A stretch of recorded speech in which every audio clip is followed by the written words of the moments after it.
Viņa ir jauniņa. Viņa izskatās kā no krēslas tā. Beidzam šo montāžu. Šī ir mana mīļākā grāmata. Mana mīļākā grāmata. Es gribu kļūt par ideālu meiteni, pēc katru vakaru lasu šo grāmatu. Es vienkārši uzlabo mani pēc šīm bildītēm. Es jūtos vairāk ideāli. Es jūtos kā viņa. Ja šī ir ideāla meitene, es jūtos vairāk ideāli. Apsveic.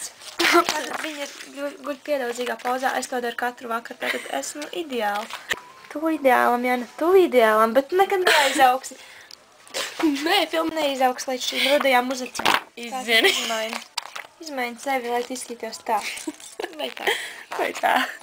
Protams, šī ir man mīļākā ideāla meitene. Un tas skatās apčekāt viņa dirs un tas vienkārši... Labi. Šie ir ar šaurām acīm un lieliem zobiem. Vērojiet viņu. Un tagad vērojiet viņu. Viņa ir tikpat ideāla. Slaimīgi.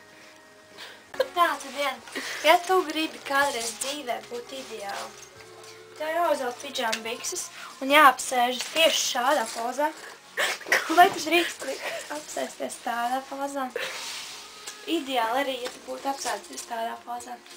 Tā kā izvēlies savu ceļu uz idealitāti, ja tas ir vārds.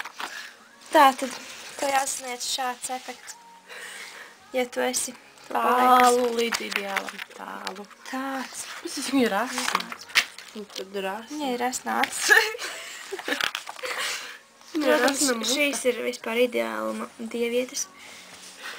Viņas izskatās apnarkojušās, viņām ir sauras acis un vienkārši. Viņa ir 5 galvas. Uzmanību.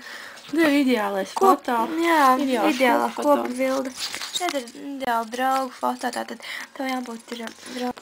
Viņa ir tik smaidīga, bet viņai tomēr ir riepiņa. Un iepāzē ar savu riepiņu.